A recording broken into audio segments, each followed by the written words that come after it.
Үүлийн судалгаанд чанарын аргаас хэрэглэх нь. За тэгэхээр бид үүлийн судалгаа гэдэг бол хүнийг судлах чанарын судалгаа гэж тайлбарласан. Тэгэхээр чанарын ямар арга байдгийг өмнөх хичээлүүдээр бас дурдсан байгаа. Энэ тохиолдолд бид энэ удаад чанарын арга болох ажиглалтын аргын талаар ярьснаа. За ингээд ажиглалтын аргын тухай ярилцахаасаа өмнө нэгэн жишээг та бүхэнд хэлье. Америкийн нөхцөл улсын Scripps төвийн Месаслын эмч Мими Горнерийн эмчийн ярианаас маш өндөр даралттай нэгэн өвчтөн 4 эмчэд үзүүлсэн. Эмч болгон өөр юм бичсэн, гэтэл даралт нь буурсангүй. Энэ эмнээс өөр арга байна уу гэж Мими эмчэд ханджээ. Мими эмч өвчтнийг анхааралтай үзээд өглөө сэрхээс эхлээд унтах хүртлээр юу хийдэг, ямар хоол унд хэргэлдэг, хэрхэн бэлтгэдэг, сэтгэл санаа ямар байдаг талаар сайн бодож ярихыг хүссэн. Өвчтөн маш дэлгэрэнгүй ярьсан бөгөөд яриан дундаас хүч тамир оруулдаг, жижиг шилтэй ундаа уудаг болохыг мэдээд түүнийгээ хэрэглэхгүй байх зөвлөгөө өгсөн. Ингээд ямар ч юм бичиж өгөөгүй зөвхөн энэ ундаагаа уухгүйгээр хэд хоногийн дараа ирж үзүүлээ гэж ирэхэд даралт нь хэвийн болсон байна. Ийм учраас өнөөдөр эмч нар маань зөвхөн өвчтнөө үзээд эм бичих гэдэг ийм тусламжаар биш, тухайн хүнийг ойлгож бүх талаас нь ажиглаж, асууж, ярилцаж, баримтыг тодруулах зайлшгүй шаардлага гарчээ. Тийм учраас эмчийн ажил бол нэг талаас судлаачийн ажилтай төстэй гэсэн үг байна. Саяны тохиолдолд тухайн хүн ямар өвчтөй вэ? Даралт нь ихсээд даралт буруулах юм ууж ийна гэдэг талаасаа биш, яагаад энэ даралт нь буурахгүй байгаа юм? Юу нөлөөлөд байна вэ гэдгийг судлах нь чухал. Өөрөөр хэлбэл ямар хүний даралт ихсээд байгаа юм, ямар хүн илүү өвчлөөд байгаа юм гэдгийг нь мэдэх нь хамгийн чухал болоод байна. Хэдийгээр оюутан байхдаа онлын мэдлэгээ үзэж, ямар өвчтнийг ямар эмээр эмчилдэг гэдэг талаас төлхөө үзэжсэн бол яг одоо орчин үед тухайн хүнийг эмчлэхийн тулд бүх талынх нь задлан шинжилж, бүх талаас нь асууж, лавлаж, тодруулж, нөгөө талаасаа өдөр тутмын хэрэглэж байгаа хоолууд, цайны асуудалч хүртэл эмчийн анхаарлын төвд байх хэрэгцээ гараад байна. Монголчуудын дунд ямар өвчин зовхилж байна вэ гэдгийг тоогоор илүү судалдаг. Эмнэлгүүдийн ирж байгаа материал, баримт, судалгааны үр дүнд гаргаж ирдэг. Нөгөө талаасаа яагаад монголчууд тухайн өвчнөөр их өвчлөдөг вэ гэдгийг судлах гол арга бол туун арга биш, чанарын арга юм. Өнөөдөр жишээлбэл хавдар судлалын үндэсний төвөөр яагаад ийм олон хүн ирдэг болчихвоо? 10 жил, 20 жил, магадгүй 30 жилийн өмнө хавдар өвчин Монголд маш цөөхөн тохиолдож исэн бол өнөөдөр нас харгалцгаа болчихсон байдлыг бид чанарын судалгаагаар л илрүүлдэг. Жишээлбэл нэгэн өвчтөн маш их өөртөө анхаарал хандуулж, маш нарийн тийм хоол хүнс бол хэргэлдэг, эрүүл хоол хүнс хэргэлдэг. Гэхдээ хичнээн гоё эрүүл хоол хүнс хэргэлсэн ч гэсэндээ ходоод гидс болон илгэний үйл ажиллагаанд асуудал үүссээр байгаа. Ингээд энэ талаараа эмчээс бол зөвлөгөө авсан. Маш их гярхаа, ажигламтгай, дээрээс нь лавлаж асуусан эмч байсан. Та ямар бүтээгдэхүүн хэрэглэдэг вэ гэхэд хоол ундандаа мэдээж нэмэлт амт оруулах, цууж ангаас ихсүүлээд нэмэлт бүтээгдэхүүнүүдийг хэрэглэдэг хүн байсан л да. За та гэртээ очиод энэ бүтээгдэхүүнүүдийн хугацааг нь сайн хараад тэмдэглээд маргааш ирнэ үү гэж зөвлөгөө өгсөн. Гэтэл хөргөгчөндөө хадгалсан энэ хоол хүнс нэмэлтээр хэрэглэдэг бүх хүнснийх нь хугацаа айл хэдийнэ 1, 2, 3 жилийн өмнө дуусчихсан байсан. Тэгэхээр хүн гэдэг ингээд нэмэлтээр бага хэрэгэлдэг юмныхаа хугацаанд ер нь анхаарал хандуулдаг юм байна л да. Тэгэхээр таач гэсэн өөрөө өөрийгөө судлахын тулд энэ хичээлийн дараа хөргөх жонгоолгоод үзээрэй. Тэгээд нэмэлтээр хэрэгэлдэг тэр олон нэмэлт хүнсний амт оруулагч бүтээгдэхүүнүүдийн хугацааг нэг үзээрэй. Ингэсний дараа та өөртөө нэг дүгнэлтийг хийх болно. За яг энэ судалгаа, чанарын судалгаа гэхэд ямар аргыг сонгох вэ гэдэг бол их чухал. Ер нь бол чанарын судалгаа эхлэхдээ ажиглалтын аргаас эхэлдэг. Та бүхэн өнөөдөр ингээд судалгааны асуудлаа тодорхойлоо гэхэд хүн болгон бол ингээд асуудал манай эмнэлэг дээр, манай засаг дээр, манай баг дотор ийм байдаг гэдэг нь та тэр дотроо ажиллаж амьдарч байгаа. Өөрөөр хэлбэл ажиглалтын тусламжаар энэ асуудлаа тодорхойлж гаргасан гэсэн үг аах. Жишээ Христийн шашинд ороход юу нөлөөлсөн бэ? Сүүлийн үед Христийн шашинд маш олон залуучууд хүмүүс бол орсон байдаг шүү дээ. Тэгээ таамаглаа дэвшүүлсэн байх нь хаалттай нийгмийг таних гэж капиталист орн Америкийн хүмүүс юу ярьдгийм бол, юу хийдгийм бол, за англи хэл сурах үн төлбөргүй, за тэтгэлэг тос залуучуудыг их хамруулдаг, хандив авах боломжтой, хоол хүнс үнгүй үйлчлэгч гэдэг юм. Энэ бүх байдлаас олж Христийн шашинд бол татагдах ороход бол нөлөөсөн гэж ийм таамаглал дэвшүүлсэн. За тэгээд энэ таамаглал нь хэр бодиттой вэ гэдгийг мэдхийн тулд энэ ажиглалтын аргыг бол ашигласан байх нь. Ингээд Христийн 2 сүмд бол очиж ажиглалт хийсэн. Ажиглалтын арга гэдэг нь ямар ч юм асуухгүйгээр ажиглан харна гэсэн үг байна. Мэдээж ажиглалтыг хийхдээ хаана хийх юм, хизээ хийх юм, хэрхэн хийх юм, ажиглалтаа яаж бичих вэ гэдэг бол их чухал. Ингээд энэ Христийн 2 сүмд очиход анхны сэтгэгдэл ямар төрсөн гэхээр тэнд очиж үйлчлүүлж байгаа тэр үйл ажиллагаанд оролцож байгаа хүмүүсийн ихэнх нь хөлөө олоогүй, хямарсан, ажилгүй, зовлон дунсан ийм байдлыг бол ажигласан. Тэр нь юугаар гэхээр өмсөн хувцас хунар, үйл хөдлөл, үйл явц, царайны хувирал.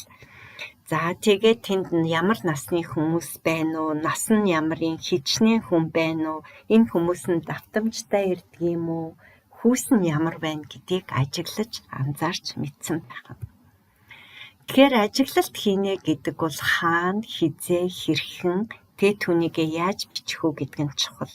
Ер нь их судалгааны ажил бол ажиглалтаас эхэлдэг. Түрүүнд бид та бүхэнд хэлсэн. Та бүхэн бол ердөө судалгаагаа ажиглалтын аргаас эхэлсэн байгаа. Яг би энэ дунд нь ороод ажиллаж амьдарч байхад ийм л асуудал тулгамдж байна гэдэг нь та түүнийг аль хэдийнэ хараад ажигласан учраас энэ асуудлыг гаргаж ирсэн. Харин яг ажиглалтын аргаа ашиглахдаа судалгаар зорьсон зүйлээ зорилго чиглэлтэйгээр ажиглана гэсэн үг байна. За жишээлбэл нэг өвчтөн эмч бол маш мундаг эмч, чадaltaй эмч. Гэхдээ иргэд түүнд сэтгэл ханамж тааруу байдаг. Түүнийг яагаад тааруу байдгийг таны онш эмчилгээ зөв, маш тодорхой, сайн туршлагатай эмчүүдээ гэдгийг мэдэж авахын тулд ажиглалт хийсэн. Гэтэл үл тоосон байдал, тухайн хүнтэй ярьж яснаа гар утсаа оролдох, гар утсаараа ярих, дууны өнгө аялга гэх мэтлэнгээр тухайн өвчтөн үйлчлүүлэгчдэд сэтгэгдэл сөргөөр үлдээх ийм үйлийг хийсэн нь судалгааны энэ ажиглалтаар анзаарагдсан байх нь. Тийм учраас ажиглалт бол бодиттой, үнэн зөв гэж бас үздэг.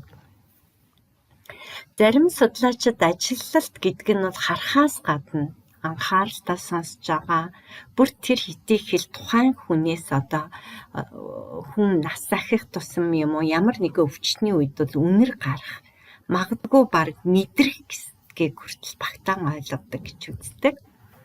Ажиглалтаас анхны таамаглууд урган гардаг. Жишээлбэл сая Христийн сүмдэр очсон анхны ажиглалтаас тэнд бол гол төлөө ажилгүй, за хувцас хунар бол тийм сайнгүй гэдэг нь ердөө хүнд байдалд орсон хүмүүс очдөг юм байна гэсэн анхны таамаглалаа төвшүүлж ин гэсэн үг ахын тийм. За судалгааны асуудлаа тодорхойлох Өөрөөр хэлбэл таамагаа дэвшүүлээд мөн түнчлэн судалгааны явцад энэ таамаглаа шалгахын тулд судалж мэдсэн зүйл онлын үзэл баримтлан магтлахын тулд бас ажиглалт хийдэг. Ажиглалт хийнэ гэдэг бол зөвхөн ингээд огч юм ярихгүйгээр ажиглахаас гадна ярилцах явцдаа ажиглана гэсэн үг байна. Хин нэгэнтэй ярилцлага хийж авах явцдаа орчин хэр нөлөөлдгийг, харилцаа ямар байх вэ? Жишээлбэл нэг өвчтөн эмчтэй ярилцж байхад хажуугаар нь өөр эмч орж ирэх ч юм уу.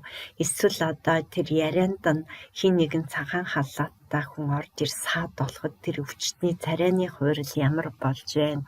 Дараа нь одоо ярих одоо тийм ярилцлага нь идэвхтэй өрнжин үү, сэтгэл хөдлөл, дохой зангаа энэ бүгдийг бол ажиглана гэсэн үг байна. Дууны өнгө, аялах, хурд. За магадгүй бас эн чинь ингээд маш сайхан дэлгэрэнгүй юмаа ярьж яхад нь яриан дундуур нь өвчтнийхээ яриан дундуур тасалж байна уу? Дууны өнгө чанга сулуу, дээрлэхүүн өнгө аяс байна уу? Зандрангуй байна уу гэдгийг хүртэл энэ ажиглалтын аргаар л мэдэж авдаг. Оролцсон үйл явдал, өнгөрсөн үйлдлийн талаар хүмүүсээс асуухад тэр бүр яг тоочноо хэлж чаддаггүй. Тийм учраас энэ яг газар дээр нь шууд ажиглах нь бол илүү бодиттой байдаг. Хүн гэдэг өмнөх үйл явдлаа санахдаа дандаа хачир нэмдэг, эсвэл зарим нь мартдаг. Тийм учраас ажиглалтын аргын мэдээлэлд үйл явдлын амьд хэлхээ холбоос цаг хугацааны хүчин зүйл тодорхой тусгагдаж байдаг учраас ер нь ажиглалт гэдэг бол яг бодиттой тэр байдлыг л ажиглаж тэмдэглэж авна гэсэн үг байна. За ажиглалтыг дотор нь бол хөндлөнгөөс оролцооны аргаар гэж хэлдэг. Оролцооны арга гэдэг нь судлуулагчийнхаа амьдралын хэмнэлд оролцож ажиглалт хийн гэсэн үг байна. Хөндлөнгийн гэдэг нь бол юм асуухгүйгээр ажиглана гэсэн үг байна.